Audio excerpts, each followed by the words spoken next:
这就是你昨日在白鹤寺后山张狂的理由？您老人家也知道此事？怎么会不知道？好多人都知道了。我猜呀，接下来你爹只怕还有一些麻烦。这些事自有家父处理，晚辈也不敢插手。昨日之事细节虽不便于人道，但确实如您老人家所猜，山上发生了一些事情，晚辈忍无可忍，才会那般张狂。也正因被逼到了绝路上，才不得不动用梁小姐的恩惠，冒昧来拜见老掌门您。你想要谁？今日一早，家父已经在贵馆聘去了2位弟子，晚辈便想请老掌门您拨2个亲传弟子于我。你这丫头，老头我的亲传弟子都能自己开武馆了，便是年轻的，他们也在我馆中教习子弟，他们如何能给予你呀？您老人家智慧无双，我原也想着求老掌门您拨2个徒孙于我，可是这么一来，回了傅家，少不得他们会与家父身边的护卫起干戈，因着我回头坏了他们师兄弟的情谊，岂不倒成了我的罪过？所以你是要搬辈分去压你爹？您老人家的亲传弟子便是那2位的师叔，我知道您这里辈分最是严格，一点乱不得的。如此便是万一有了冲突，师叔们打了失职，那又怎么能说是打得不对呢？您说是不是？你这臭丫头，这一肚子坏水啊，跟梁家那丫头倒是如出一辙，老头我竟小看你了。您放心，您老人家的亲传弟子酬金方面我绝对不会少给，每人每月20两银，您看如何？皇上的外孙女出手果然阔绰，只是你舍得下这样的血本，莫不是还有什么坑吧？您老人家多虑了，我须得通过梁小姐那样大的面子才能见您老人家，自然是不惜重金。没有20两银的酬金，如何能称得上您高徒的身份呢？傅真微微一笑，将带来的银票与顾请的文书置于桌上。当然了，倘若老掌门您觉得晚辈诚意还成，那眼下晚辈还有件急事待办。老掌门若能再指派2个可靠之人听我几日吩咐，我则感激不尽了。哦，是何等急事？傅真便将身子凑前，压低声与他细说了几句。我等行武之人最是见不得这等龌龊之事，既是如此，我便增派2个人与你。晚辈以名誉担保，断不会累及贵馆及老掌门之英名。李仪点头，便朝外扬声道：把你们9师叔、10师叔、14师叔、17师叔全请到此处来。不一会儿，门外便陆陆续续有了脚步声。这位是傅府的大姑娘，是为师的小友，现在要雇2个护卫回府。哎，丫头，这几个都是老夫现在武馆内当教头的弟子，功夫人品全都是过硬的，你想哪2个自己挑吧。晚辈还能信不过老掌门您吗？您安排哪2位，晚辈就要哪2位。张成、杨童，你们跟傅姑娘去；胡毅、胡志，你们替傅姑娘去办件事。这是2兄弟，他们家正好住在南郊，想必更利于你处理急事。这2位义士，我与每位30两银的酬金。梁家丫头在老头我这儿，这一点面子还是有的。张成、杨童的酬金就按你说的给，他们俩都还未成亲，我也不跟你客气了。但胡毅、胡志这笔酬金就免了，他们给你办完事，老夫还另有差遣给他们。傅真看他爽朗面容下隐有忧色，心知此言不假，当下也不便多问，便就领了这份人情，请了胡毅、胡志2人到旁侧，细声交代了一番。末了又吩咐了张成、杨童一些事，而后回府。老爷，南郊那边庄子上出事了，郑安和齐全与人打架，惹了祸事，他们闹去了顺天府。郑安和齐全便说他们是傅府的下人，要请老爷过去做主呢。什么？是什么人竟如此猖狂？是隔壁庄子里的人。混账！跑来寻我做甚？去找太太拿钱赔给他们息事宁人。父亲，这怎么能找母亲拿钱呢？庄子是傅家的，管庄子的人是老太太的人，庄里下人调钱管教，可全在老太太手里长着呢。这钱再怎么也轮不到找母亲出啊！找太太没用，您得去找老太太。你让开！让开可以，但若你要寻我母亲当这个冤大头，我可由不得你。把他拖开！我今儿倒要看看谁敢动，姑娘我打不死他。而随着他的话音，张成与杨童此时也自身后闪出。师叔，他们是谁？父亲没听见吗？是他们的师叔啊。他们怎么会在这儿？父既不是什么龙潭虎穴，又不是什么皇宫大内，我下帖子请来的，莫非来不得？老爷，顺天府城来府了，还带着一帮人，郑安和齐全也在里头，都已经入前院了。老爷，还是快去迎迎吧。老爷救我！老爷救我！傅大人，想必这二人就是贵府的下人无疑了。下人不懂事，确实该罚。不过这当中会不会还有别的误会？在下这两个家仆素日循规蹈矩，并未有出格之处，还请大人明察才是。傅大人，你当我们顺天府是吃干饭的吗？别怪我没有提醒你，昨日你们家在白鹤寺的传闻知道的不在少数。以大人的行事作风，傅家的家仆是什么样的操守，本官实在不敢恭维。何况这二人平素在南郊如何惹是生非，举证的可不是一个两个。你说当中有误会，可是想说我们顺天府连这点事情都查不清楚吗？去请夫人。门外傅真早就打发碧玺去正院，傅云在厅中陪着说了几句话，家丁果然就把傅夫人请来了。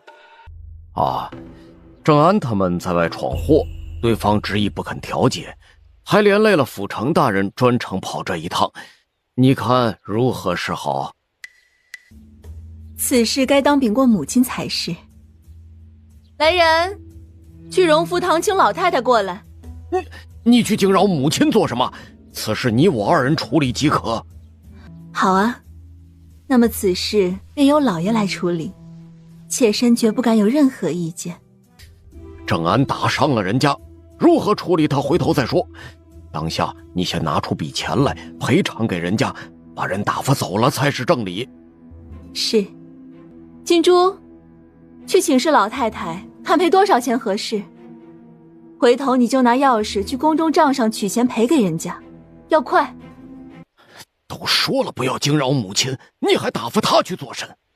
至多不过几百两银子的事儿，你莫非拿不出来？老爷糊涂，我何止拿得出来，便是10倍100倍这么多的银子，我也拿得出来。但这跟此事有关系吗？府里所有下人的卖身契乃至花名册都由母亲掌着，所以此事若是不禀过他，由他来定夺，妾身岂非是越权了？岂非是不孝？宁氏，你不要敬酒不吃吃罚酒。你是傅家人，此事岂会与你无关？你要这么说的话，我倒也可以不做这傅家人。不但我可以不做，真儿、佳儿他们都可以不做，随我姓。我让你当着傅家主母，风风光光地做着诰命夫人，你当只以大局为重，不要不识好歹。怎是我不识好歹？你不妨仔细想想，我方才的话可有半句为假？母亲为了治家之事责难我，也非1次2次。我若还不懂得如何按她的意思行事，岂非这么多年的诰命夫人白当了？几百两银子自是小事，可若我擅自做主赔了钱，岂非坐实了母亲和你御下不严？回头母亲能不生气？傅家名声能不会受损？再者，郑安他们向来受母亲调遣，此事母亲知不知情，你心中有数吗？你问都不去问过他老人家怎么处理，就急着赔钱，就不怕坏了母亲的盘算？你平日里也是个顶聪明的人，今日怎么就这么糊涂呢？他便迅速的冷静下来。此事前因后果，在下尚未问询过家奴，还请大人允准在下先问问清楚，以免有所遗漏。傅大人但问便是。今日纷争究竟是如何起来的？老爷，今日之事实非小的们生起。齐全捕鱼那条河确不属于我们庄子，但也非属邻村，乃是公用的界河。平素齐全都在那里捕鱼捞虾，今日他连捕鱼都不是，只是小的唤他去给庄子里田地开闸灌水，这二人自称是邻村村民，上来就阻拦，说什么这河乃是他们年年清鱼维护的，我们庄子没出过力不得饮水，小的便与他们理论起来了。既是界河，临河两岸的村庄自是有共同维护的，怎么会只有他们维护呢？老爷，我记得这庄子才买不久，有未维护，去找找上一任便知了。如是前任庄主有派人维护，那这二人就纯属寻衅生事了。太太有所不知，前任庄主就是因为搬迁出京才急于出手的，如今上哪里去寻人家求证啊？此事老太太皆是知道的。哼，这是我们里长开具的河道维护的证明文书，上面明明白白的写着，历年来只有我们村在维护那段河道。府城大人，这上面可有里长的印鉴？如有作伪，草民甘愿接受惩处。府城看过了文书后问：傅大人对此可还有异议？去荣福堂问问，此事属实不属实？我腿脚快，我去。老太太，不好了！老太太，大事不好了！你勒索强占儿媳妇的嫁妆、购买私产，还有刻薄儿媳和孙子孙女，并纵容父亲宠妾灭妻这等等事，郑安都要供出来了。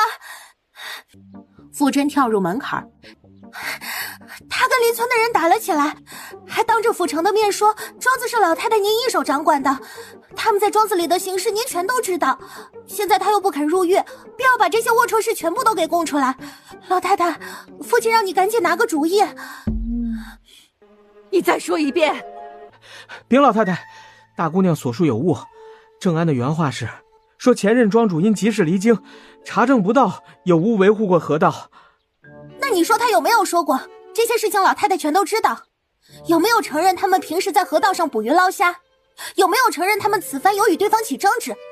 对方给出的证明文书又是不是真的？郑安把此事闹到了府里，府城大人当着父亲的面指责他御下不严，还威胁他的仕途，如今还逼着父亲做出交代，又是不是真的？对老太太这般无礼，该当掌嘴。身为奴才，竟敢打主子，当着老太太的面都敢这般放肆。原来郑安他们这般张狂，是因为有这样的人在后挑唆撑腰。趁着府城大人在，碧玺把张成他们喊进来，将这刁婆子拖到花厅去，请府城大人发落，就说老太太要整治家风，把这些败坏了主子名声的狗奴才全都交由官府。老太太救我呀！老太太，我不去！都怪这些刁奴欺上瞒下，才给傅家带来这等麻烦。还有那些奴才平日在齐嬷嬷身边为虎作伥，全都给我拖出来，每一个先打10板子起步。看在他们平日伺候老太太有功的份上，只给他们一点小小的颜色瞧瞧。老太太，您不会怪我手下留情吧？放肆！老太太如何骂我？此时此刻您不拿出态度来帮父亲维护声誉，难道还要放纵包庇，任由他们坐实父亲的罪名吗？难道您希望看到父亲得来不易的前程葬送在这几个刁奴之手吗？接着张成、杨童二人就拖着齐嬷嬷往外走，碧玺顺手扯了块桌布，一股脑的塞到他嘴里。他们哪儿来的？这是我拿母亲的嫁妆钱请来的护卫，算是宁家的人，以后他们俩就归我管束，保证不给老太太您添麻烦，您就不必操心了。张护卫、杨护卫，你们务必把这刁奴交于府城大人，就说我们老太太是最明事理之人，一定会给受害村民一个满意的交代。很快，齐嬷嬷的呼喊声就远去了。你胆大包天，竟敢在祖母面前逞凶！来人，把这孽障给我押了，一并送去前堂。老身亲自去府城大人面前告状。慢着，老太太这话，孙女儿可担待不起。孙女儿哪来的胆子逞凶？我是替傅家清除刁奴，维护家声。您可不能误会我，反而心疼祸害了傅家的这些蛀虫啊！孙女儿是认定这些事情都不是您怂恿的，所以才拿了齐嬷嬷。您是读书人家的小姐出身，怎么可能会干出强占儿媳的嫁妆，去给自己治私产这样丧尽天良、厚颜无耻之事呢？一定都是齐嬷嬷这个刁奴背着您阳奉阴违干的，难道不是吗？难道您想说这些龌龊事都是您主使的？您确实就是想强占我母亲的嫁妆，还有我外祖父的遗产，所以要把我押了。要不然我可实在是想不出来您有什么理由要告正在跑来想办法替您解决麻烦的我呀。祖母，今日不是我非得拿齐嬷嬷说事，我是傅家的小姐，傅家好我也好，傅家不好我肯定也好不了，您说是不是？这个时候我断不会为了私怨而针对他，方才实在是无奈之举。您是傅家辈分最高的主子，郑安他们都是您的人，还是齐嬷嬷的儿子和侄儿，这个时候不给齐嬷嬷立立规矩，如何能让人相信傅家是正经人家呢？祖母最是英明，定知这当口切不可因小失大。说完，他往外高声喊了声避喜，继而张成就又把齐嬷嬷给押了回来。您看，这是老太太您的人，我哪能真的越过您去治她呀？不过就是想告诉她，让她知道谁是主子，谁是奴才罢了。给我滚出去！父亲让我来请示老太太，郑安之是如何示下，是让他下狱还是赔钱？老太太还没给回复呢。来人，去花厅问他们要赔多少。老太太，奴婢方才顺路去花厅问过太太了，对方提出赔银1000两，不然他们就不接受和解，就是一路告到宫中，也非得把郑安和齐全告到下狱不可。他们怎么不去抢？他们当自己是菩萨金身吗？不过挨了几下打，就要1000两的赔银。来人，去前面回话，这1000两银子，傅家绝无可能出。没片刻，那婆子就慌慌张张地回来了。老太太，奴婢把话传到之后，那两人二话不说掉头就走。老爷着人拦住相问，他们却说是要直去督察院告官。现如今无论如何也不肯要银子了，说除非老爷当着傅成大人的面打死他们，否则绝对要去把老爷告到底呀！什么？祖母勿忧，他们狮子大开口，府城大人怎会任他们乱来？快去看看傅成是如何发话的。婆子便又出去了。不过2口水功夫，他又回来了。老太太，傅成大人对这1000两的赔银毫无意见。凭什么？因为先前在府衙里，郑安他们跟对方又起了冲突，郑安把立在旁侧的府尹大人都给撞倒了，虽然没伤着什么，但那是顺天府尹呐。太太说就算碰了个衣角也是不应该的，而正是因为如此，傅成大人才会带着他们亲自到府里来讨说法。我话已传到，就不多留了。老太太有了主张，自传人去前院告知便是。站住！老太太，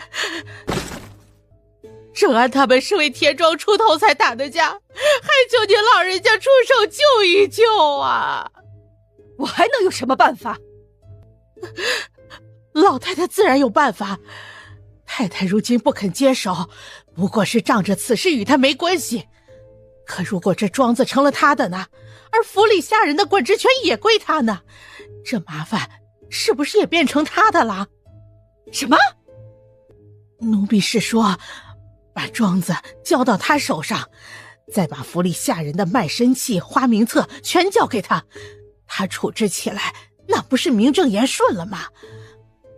不过1000把两银子，他随手就能抽出来，只要他拿出银子来，眼前所有难事岂非迎刃而解？混账！庄子到了他手上，那不成了他的私产？此计不过是权宜之计，只要过了这坎儿，老太太再寻个名目将他要回来，不就成了吗？今日大姑娘如此狂妄，老太太难道就不想惩治她吗？大姑娘就是太太的软肋，您只要拿住她，那太太还能拿瞧？老太太，老爷还陪着府城在前院，等着您拿主意呢。如今眼目下，除了这个法子，也没其他法子了，不是吗？府城要是等得不耐烦了，回头一生气，怕是都无法挽回了呀。你可想到了什么好法子治真家？眼前就有一桩，大姑娘欲度下那门婚事。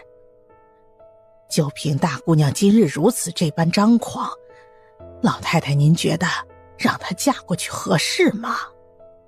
傅老夫人那耷拉的三角眼里顿即放出了光芒。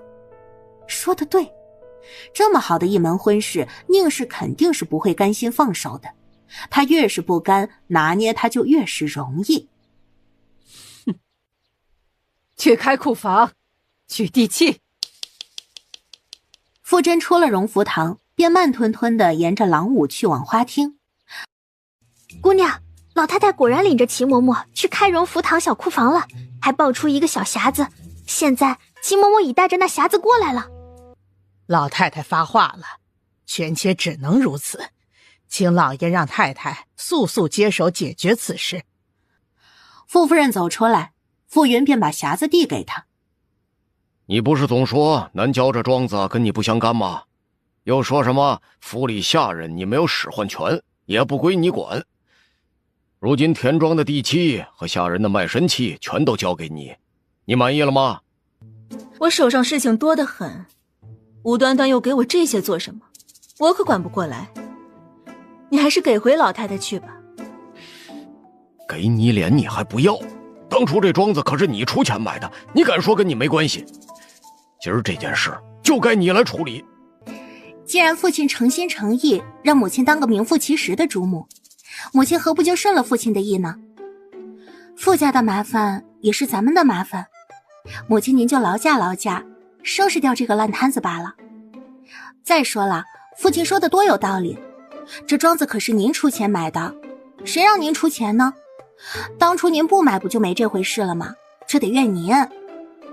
甄姐说的很是，你见好就收吧。地契给了我有什么用？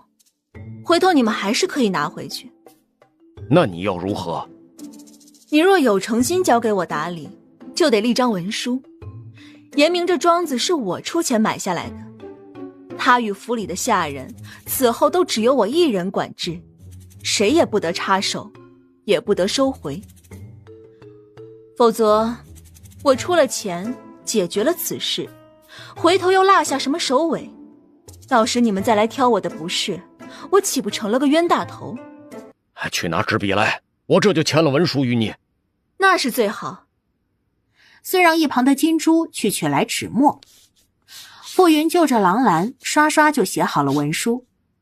傅真上前帮着看过，没有问题。傅夫人这才抱着匣子回到堂中。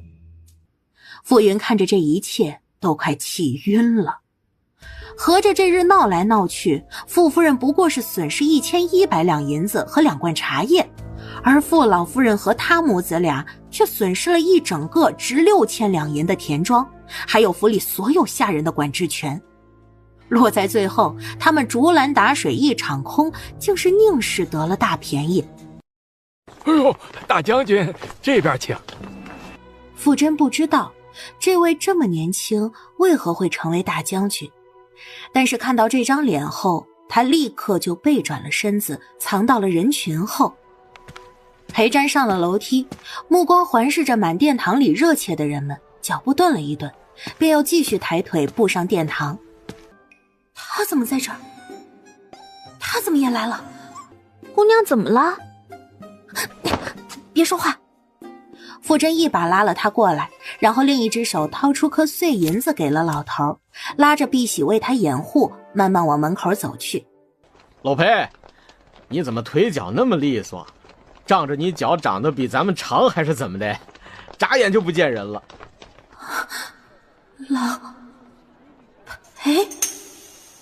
傅真闻言被震了震，倏地回头看去，恰好就对上了座中那冷面人投过来的目光。只是那么须臾的功夫，他立刻想到了那天夜里在梁府外头遇到的那个女贼。可下一刻，对方突然掉头就往门外跑。裴瞻也不假思索，将大步来到跟前的城池里往旁一掀，然后如满弓的箭一般飞窜了出去。傅真可算想起来了，为什么会觉得他眼熟，是因为长大后的他还挂着小时候3分面相。那为什么又没想起来他是谁？那是因为打从他8岁去了西北，后来就再也没有见过他。他狂奔中扭头看去，熙熙攘攘的街上，涌动的人头之中，那家伙已经跟盯了猎物的鹰一般，提着长剑死盯着自己冲过来了。裴家这小儿从前就拽得离谱，从来不把他这个世交家的小姑姑放在眼里，长大了还不懂礼貌也就罢了，他竟然还要追杀他。原主虚弱了15年的身子骨，绝对顶不住如今傅真这样不要命的跑下去。他扭头一看，裴瞻已经距他只有10来步远了，他的剑都已经往前指了。他奶奶的，他不想跑了，反正跑也跑不过了，于是他就近找了个胡同拐进去，然后猛地一转身，就准备要跟他面对面来个硬杠。但他还是高估了这具身子的耐力和咚咚跳个不停的小心脏，转身后还没来得及站稳，他就两眼一黑，直愣愣地朝着前方栽了下去。裴瞻见惯了诡计多端的敌人，当中不乏披着美人皮的高强杀手。就在这须臾之间，那女子下落时身世的绵软也落入了他的眼中，最终在他的脸即将贴近地面时，眼疾手快地抓住了他的后背。又玩花招。随后他将剑插入剑鞘，将他往地下一扔，自己站起来。可是他扔出去后，这女子竟然还是直直地跌向了地面，而且趴在地下一动不动了。他蹲下去，对着一动不动的女子盯了片刻，越发觉得不对劲儿，便推了推她。可她依旧不动，身子软得跟一滩泥似的。只见她脸色比起先前殿堂里时更加苍白。你怎么了？裴瞻只是想捉住她，并不想要她的命。他只不过是追着她跑了条街而已，并不曾对她如何。她为何会虚弱成这样？姑娘，姑娘，敢问大将军，您这是把我们姑娘给怎么了？她自己摔的。你们是谁？她又是谁？回大将军的话，我们姑娘是玉姬坊傅大人府上的大小姐，小的们原是泰山馆李老掌门的弟子，如今给姑娘当差。大将军，我们姑娘素来身子不好，受不得一点折腾，几番死去活来，险些又跨了鬼门关。今日之事，还请将军告知原委。我们姑娘如何得罪了将军？如何会被将军狂追至此？她又如何会昏倒在地？若没有个说法，我等回去后万万难以交差啊！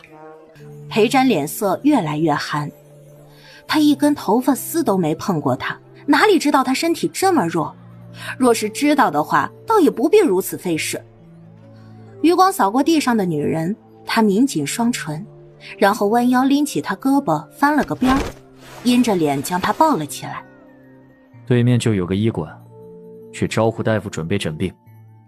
张扬二人愣住，但看了眼他腰上挂着的御赐的青灵剑，还是果断地朝医馆奔了过去。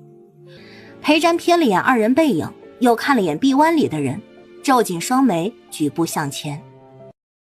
傅真在一阵草药味中醒来，对着帐顶愣了片刻，他一咕噜坐起，目光与窗下坐着的一人对上后，他又倏地定坐在床沿。醒了？还真是跟小时候一样的拽呢。他索性躺回床上，瞪眼瞧了会儿帐顶，又翻转身子，单肘支枕，大辣辣地看起了他。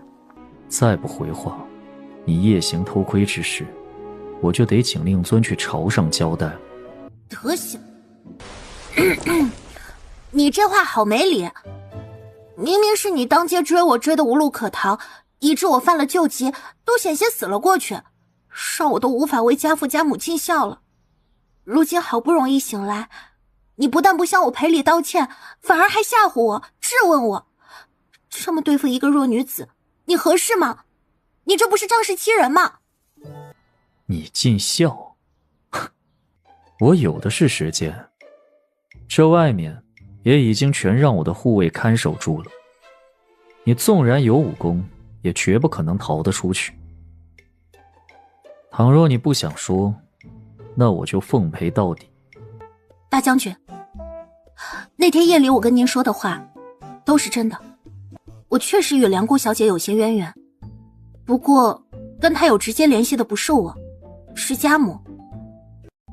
没错，大将军性如美玉，有口皆碑，有些事情本不该随口对外说的，但因为跟大将军有了这桩误会，便使我不得不和盘托出。您必定不知情，梁家姑小姐在出事之前的某个夜里，曾在梁家隔壁胡同偶遇了一桩鬼事，而就在她躲避之时，家母伸手帮助了她。哪个夜里？什么鬼事？是发生在胡同里的一桩凶杀案。不过大将军应该不曾听闻，因为这件事情除去梁家姑小姐及家母之外，也许就只有凶手自己知道了。事后街头巷尾也完全没有关于这件凶案的传言。是哪一日？就在他死前的头3日的夜里。是哪条胡同？礼部那位徐侍郎发迹之前所住之处，你可知道？就在梁家通往徐家的那条胡同内。他当晚看到了什么？这我就不清楚了，只有梁家姑小姐才会知道吧。家母当时并没有在现场。傅真沉思片刻，就走到条案前，拿起纸笔画了个图，走到他身边坐下。裴将军见多识广，可见过此样图案？这是什么？那天夜里梁家姑小姐在凶案现场见过这个图腾。既然是她见过的，你为什么会有？因为恰好我母亲也在不远处，她让我母亲看到了这个。那天晚上家母在胡同边上的阁楼上，而她去寻徐侍郎。当然是她后来跟家母说的，不然我们也不知道她为何经过那儿。她大半夜去找徐应干什么？这我怎么知道？不是传说他俩有婚约吗？就算大半夜去找他，又有什么关系？大周民风开放，女子也能上战场杀敌，青年男女有所往来，这种情况满大街多的是，旁人也管不着。没成亲就得保持礼节，孤男寡女半夜相见，自然有关系。就算跟礼节有关系，跟您有什么关系？人家郎有情妾有意，要是他不死，他们指不定都成亲了，娃都满地跑了。他话音刚落，裴瞻就拍起了桌子。你说完了吗？要不您接着说吧。惹不起啊，惹不起！这孩子不但打小就没有礼貌，如今还这么不讲道理。将来有机会，我必须当面向他爹娘提意见。方才那些话，你还对谁说过？没有了，我又没疯，这种事怎么会到处跟人说？那就好，以后除了我，谁也不许说。哼，真霸道！那你知不知道坐在面前的是谁啊？把我整毛火了，回头将你整个人搓成包子，信不信？我要知道你说的那件事全部经过，是把令堂请出来见面，还是你自己问明白了来回我？你自己选。只要你能说得令人信服，那夜梁府外之事，我可以既往不咎。这个没问题，只不过有些细节我还不太清楚。你现在就跟我去傅家，我问明白了就出来回您的话。明日晌午前，我会在玉姬坊内的杨记豆腐铺前等你。倘若过时未至，你知道后果的。这时候裴瞻放下了杯盏，站起身来，眼神凉凉地望着他，像极有经验的猎手盯着手下的猎物。他便举步出了门。姑娘，姑娘，裴家如今什么情况？你们谁知道？裴家现在是5官之首啊。裴将军的父亲护国大将军是金鸡营卫的大都督，裴将军自西北凯旋后就亲封了正一品宣威将军，只是碍于他父亲大将军的级别，没有受封大将军罢了。不然的话，大家都说裴家一门将出2位大将军呢。碧玺说的没错，尽管如此，皇上还是受了裴将军太子少保的信儿，又亲命他协助裴大将军管理京畿13位。大将军本就有旧伤在身，裴将军回来后，于是干脆就退居后方了。如今营中之事务，皆是裴将军在管。裴大将军的长子牺牲后，裴家还有没有再损失过谁？那倒没有了，就连他们家老太君也好好的，过些日子就是老太君的花甲寿宴了呢。姑娘，咱们怎么得罪裴将军了呀？哪有的事儿，我跟他好着呢，日后你们看见他，记得也客气点。毕竟那小哭包现在都这么牛了，他们可不能影响他抱大腿呀。你去跟着裴将军队伍瞧瞧，也不定非要打听什么，只管把看到的回来报报就行了。张成愣了。姑娘要干什么？我要运筹帷幄，决胜千里。说完，他招呼杨童，我们还是去泰山馆找老爷子。这里个人便分头行事。随后到了南城，泰山馆大门上还是一把锁，人去哪儿了呢？要不晓得，先护送姑娘回府，然后再去问问师娘吧。此时日光偏西，他也惦记着今日正着手处置家仆们的傅夫人。傅云昨日吃了那么大个亏，不一定老实，他不能在外待太久，否则倒可以同去李府拜访拜访。看不出来，你还挺能吃。我知道裴将军这么说是心疼您的钱，放心吧，想吃什么，今儿这顿我请。店家，按老规矩上。哎，好嘞，将军。傅真吃不得一点亏，本要再刺他2句的，一见这碗铺着厚厚核桃碎和干桂花的麻油豆腐脑，你也喜欢吃这个？也。将军，傅小姐方才已经吃了4碗豆腐脑，都是麻油味的。是吗？那可真巧。店家，给我身后护卫每个人都来3碗，不够再添。傅小姐会付账的。傅小姐，听将军的，管饱。再问问他们还想吃什么，管他们是要山珍还是要海味，都给我弄过去。傅小姐还真是不拘小节。方才将军说的对，还真是巧呢。我和将军连吃豆腐的口味竟都有相同之处，有缘有缘。裴将军，我是来回你的话的，你不会忘记了吧？说。傅真道了声好，便把傅夫人身在客栈是为了等宁父交代的故人一事引去，只说傅夫人是在客栈里对账本，随后又将傅夫人如何发现楼下的凶案，以及梁宁怎样入胡同发现了尸体，再又将黑衣人们如何清理血案现场，并且寻找误事这一连串原原本本的交代了出来。梁小姐上了楼之后，底下人就开始清理现场。家母说梁小姐当时也躲避着那些人，看起来那是她也不敢随便招惹的。一件血案下手那么快速，而且撤退的也很果断，包括清理现场也做得那般彻底，再加上事后居然没有传出任何风声。裴将军，此事真的很奇怪啊，你知道那有可能是什么人吗？上次你画的图是哪来的？那是梁小姐在现场捡到的一把匕首。那匕首呢？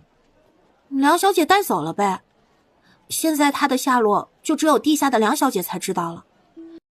此事这般隐秘，你为何随意宣之于口？我并不随意，我只是对将军讲而已。那你又为何只对我讲？当然是为了解除那天夜里在梁府外头的误会了。我说过此事后，想必已足够证明我对梁府没有不良企图。家母只是一介弱女子，那天夜里还向梁小姐伸出援手，掩护了她。从这一点上说，梁家还欠着家母一份人情呢。那么我作为家母这样心地善良的女子的女儿，心疼着那位勇敢却遭遇不幸的梁小姐，替她去看望看望她的家人，也算是说得过去吧。傅小姐师从何人？几岁学的武功？裴将军，这就不关你的事了吧？方才我的话您爱信就信，不爱信就别信。你要真为那天夜里的事为难我，我也没办法。但你打听我一个闺阁小姐的私事做甚？这么关注我一个黄花大姑娘，也不符合你的身份吧？告诉你，我可是有婚约的。我只不过是好奇，傅家怎么会让一个打胎里就带着病，且鬼门关里闯过2、3回的小姐去习武？当然，你不说，我也不会追问。你倒也不必如此大反应。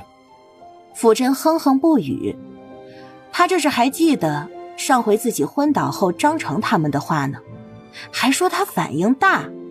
要是他梁宁的话，想到梁宁，他心思一动，又看向了对面。裴瞻皱眉，瞅什么瞅？裴将军，你相信人死后灵魂会再次投生吗？我给傅小姐一个忠告，如果你平日要是实在闲得慌，就去学堂上上学，读读书，再不济就是多腾点时间练练武功也不错。夜探他人府邸这种行为不是什么好的行为，像个江湖道士似的神神叨叨也不是什么好习惯。对了，在你说的匕首没有找到之前，我对你还是有怀疑的。所以接下来希望你还是管好自己的双脚，不要再去梁家。你要是老实，此事就过了，要是再被我逮到，我不会放过你。傅真攥住双拳，余光瞧见侧前方立着的张成，想起了自己还有目的，便当即朝他挥了挥手。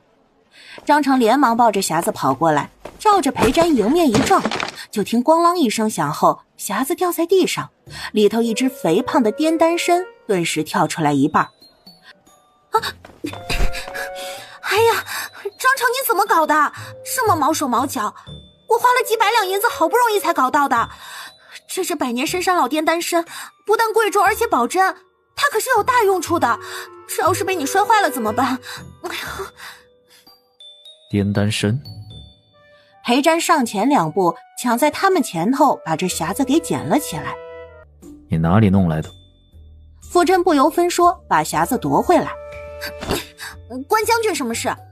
我能买到这一只，是不惜动用了我外祖父生前的交情，才好不容易弄到手的。我可是将军眼里对梁家怀着不良企图的人，我就是告诉你，你也不会相信啊。你多少银子买的？把它让给我，我有急用。凭什么？我也有急用，而且急得不得了。我要它是为了救命，你拿它何用？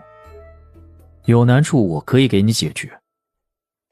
我用来给家父送礼用啊，这参送出去，他升官就有望了。你看，我又不缺钱，缺的是身份地位，我也想当高贵的高官小姐啊。对我来说，这也跟救命一样，怎么可能让给您呢？你爹想买官？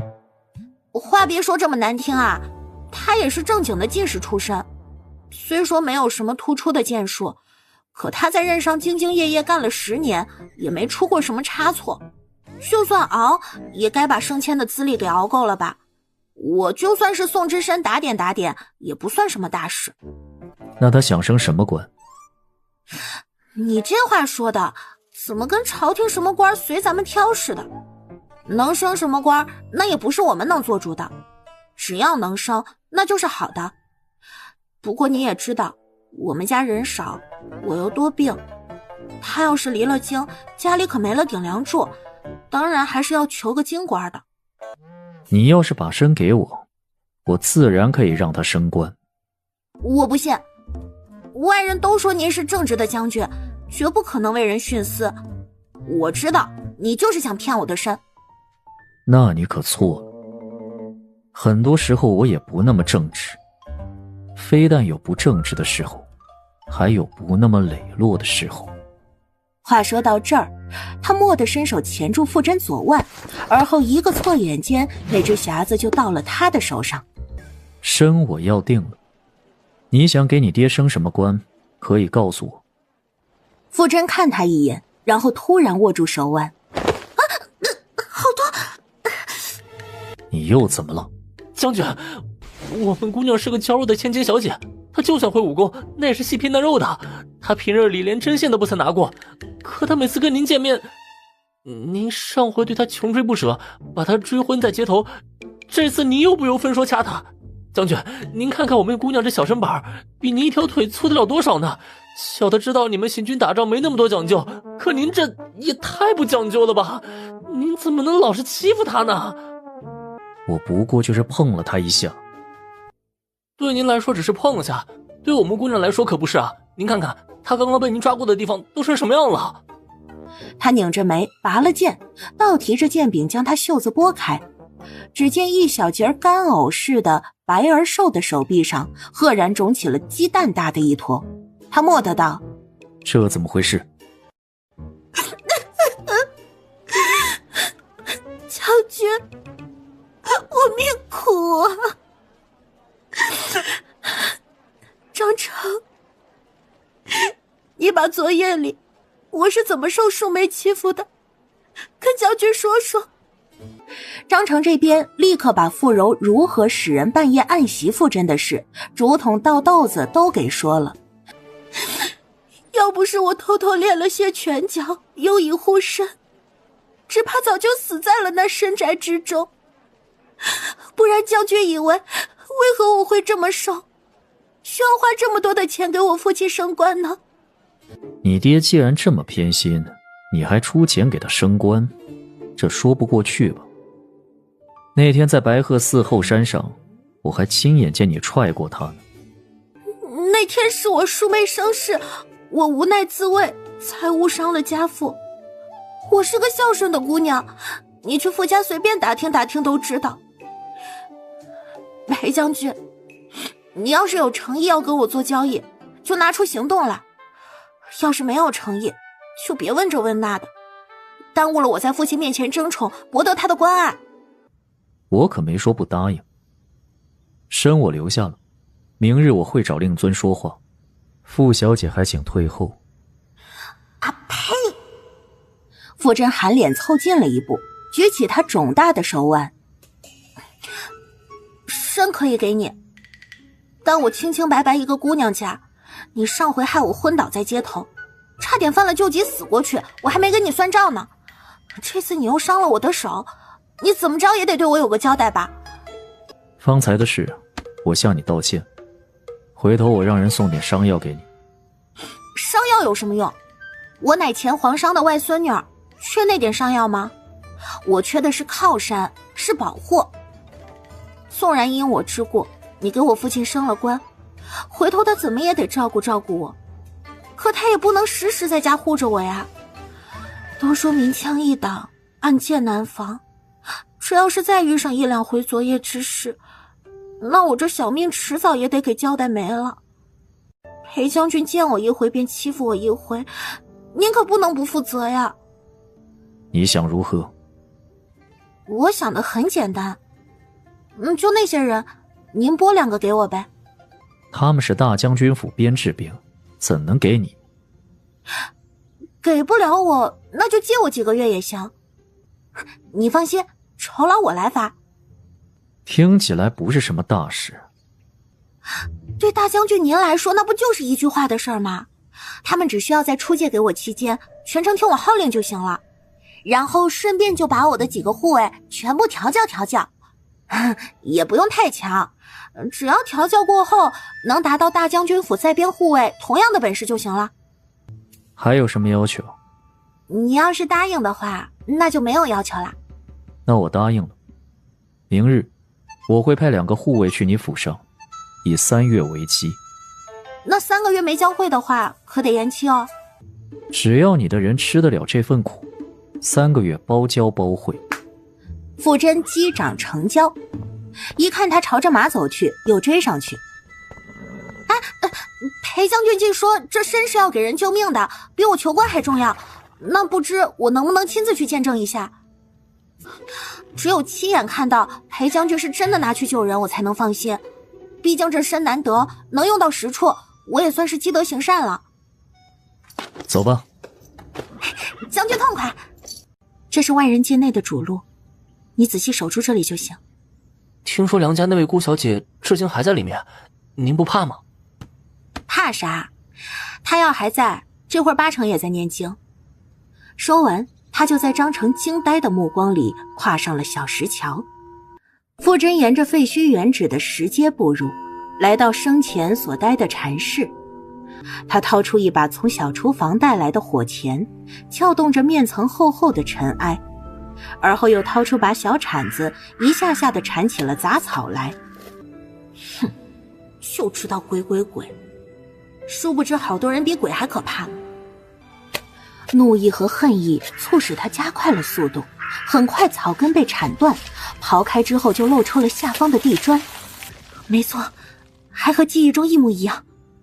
没一会儿，他就取出了一只尺来长的小盒子。幽淡的月光之下，盒中一把5、6寸长的寒刃顿时显露在眼前。傅真咬紧后槽牙，攥着刀子定定地看了半晌，而后迅速地装回盒子，再塞入袖中。傅真仔细地把土和地砖拨回原处，又重新铺了一层沙石杂草，尽量地使其外表看不出异样，这才快步地步下石阶。刚转到一堵断墙前，墙那头一道游动的黑影顿时令他停住了脚步。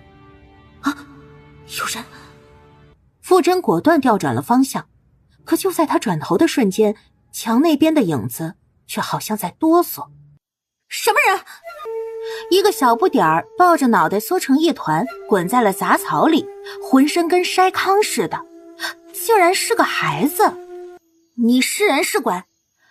你又是人是鬼？你觉得我是人还是鬼？当然是鬼啊！你是小鬼，我是大鬼。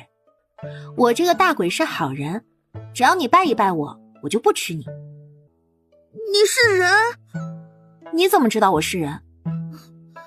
你穿的这种衣服，我父亲也穿过，我家护卫也穿过，鬼才不穿这种衣裳呢。你父亲叫什么名字？哼，我才不告诉你。我母亲说，在外面不要乱相信陌生人。那你叫什么呀？我也不能告诉你。为什么？你穿着这种衣服，肯定会武功。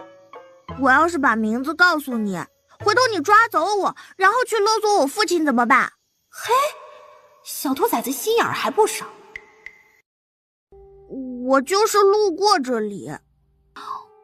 我跟你说，这里可是真闹鬼的。你要是不说实话，小心你睡觉的时候，鬼挠你胳肢窝。才不会！就算这里闹鬼，那也是好鬼。要不然刚才你在那里走来走去，怎么他没把你抓去？你看到我走来走去，还看到什么？哼，我才没那么傻，现在就告诉你。那你要怎么才说？小胖子横眼瞅他，你帮我个忙，我就告诉你。你想要我帮你什么？那里头住着个女人，你帮我去打她一顿。你身为男子汉大丈夫，打女人可不对。所以我不是让你去打吗？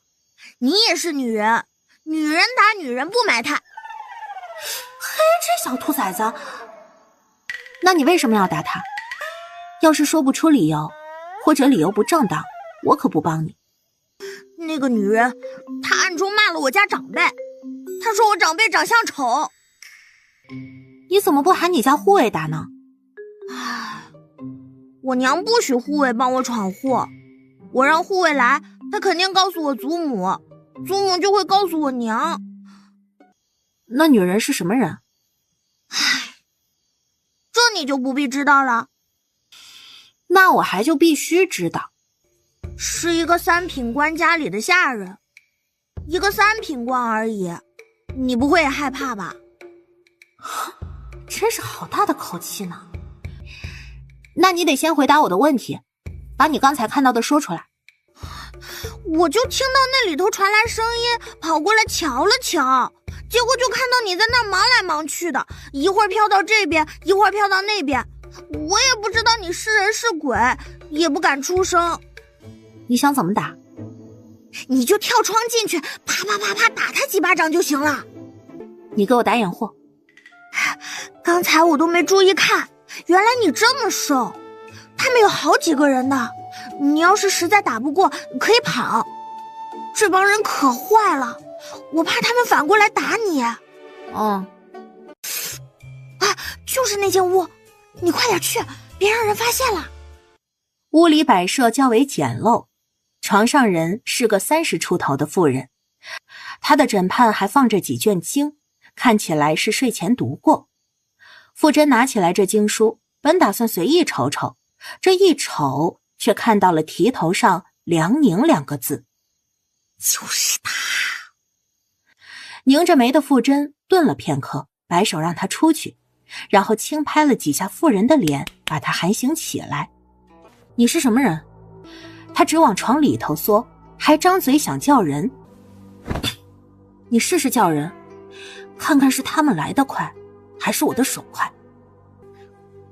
我是礼部侍郎徐大人府上的管事嬷嬷，我家主上是永平郡主，你敢对我无礼，回头我就让你好看。你主子呢？我们主子自然是在侍郎府中啊。那你手里怎么会有写给梁家人的经卷？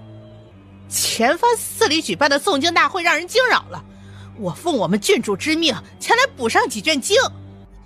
你到底是谁啊？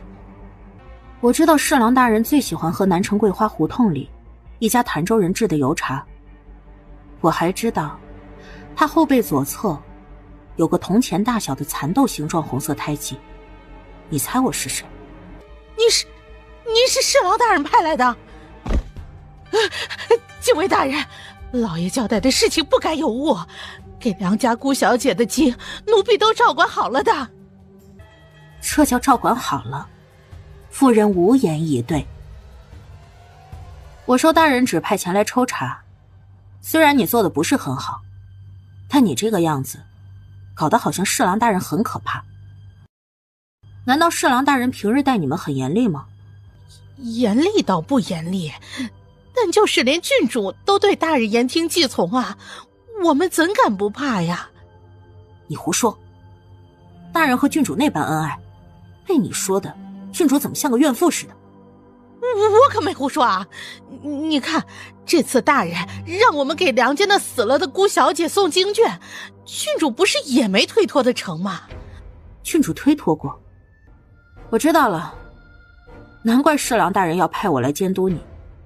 原来你们早就在阳奉阴违，郡主背后没少说梁家姑小姐坏话吧？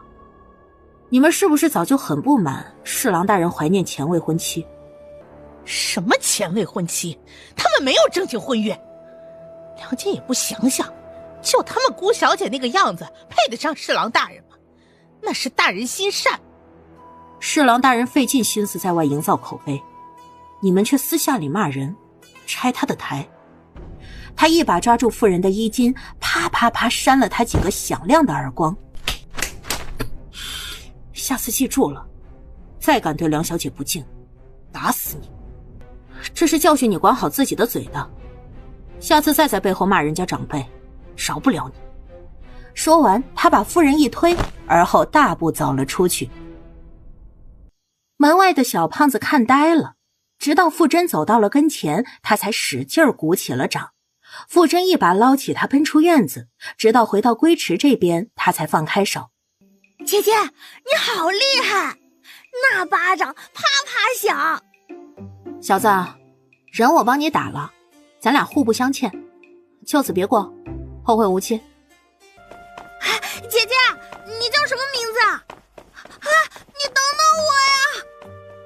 傅真已然飞步远去。轩哥，你怎么还在这儿？五叔，跟你的人呢？你怎么一个人？你上哪去了？我去追一只小猫。猫？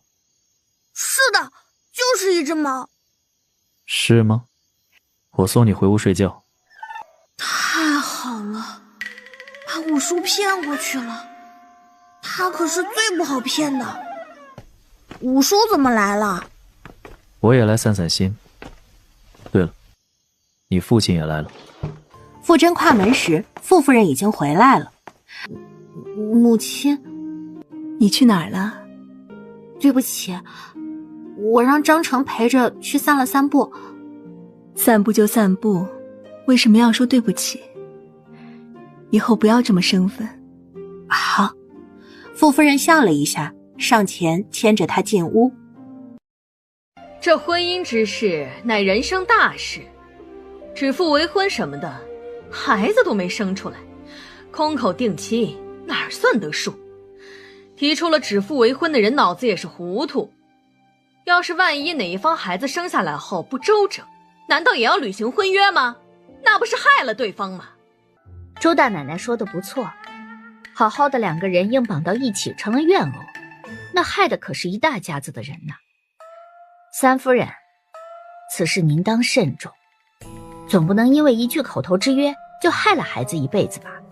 你们都别说了，再怎么着，这也是当年长辈定下的婚约，人家咬着这个不松口，我们除了照做还能如何呢？只可惜了我们成哥，国子监的老师们都说他下届高中甚有希望，我们当父母的也没别的指望，只盼着儿女能得遇良缘，相携到老。哪里有还没成过婚就得防备着什么时候又得续弦的？我们成哥命苦啊！真儿，我们走。母亲，这是怎么回事？母亲，这亲不能结啊！不结可以，那得有个说法。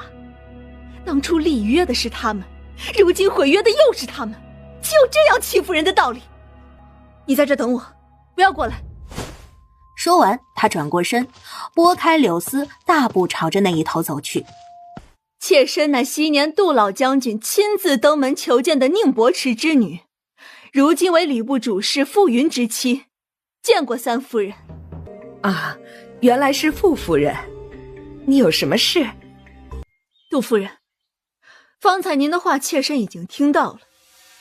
既然提及是令郎程公子的婚约，那么想必夫人应该不会一郎二许，在与小女尚有婚约的情况下，还给令郎许下第二户人家。所以方才夫人所言定然就是针对令郎与小女这桩婚约了。夫人不愿结亲，妾身自然不会死缠烂打，只不过既然夫人有这个断交的意思，还请痛痛快快择日登我傅家之门来做个了断。毕竟当初提出订婚约的是你们杜家，如今想悔婚的也是你们杜家，总不能连背信弃义这口锅杜家还要我们傅家人和宁家人来背着，您说是不是这个理儿？你这是什么意思？正如夫人所听到的，家父当年看在杜老将军铮铮铁骨上，才许下了这门亲事。如今老将军虽身故，妾身却也希望杜大人及杜夫人能传得老将军几分磊落，也免得老将军与家父在九泉之下碰了面，不好交代。傅夫人说完之后，即俯身又施一礼，而后冷着脸盯着他一瞬，就这么拂袖而去。这宁家和傅家有何教养可言？傅家这是得理不饶人呢，就这样的人家，能教出什么好女儿来？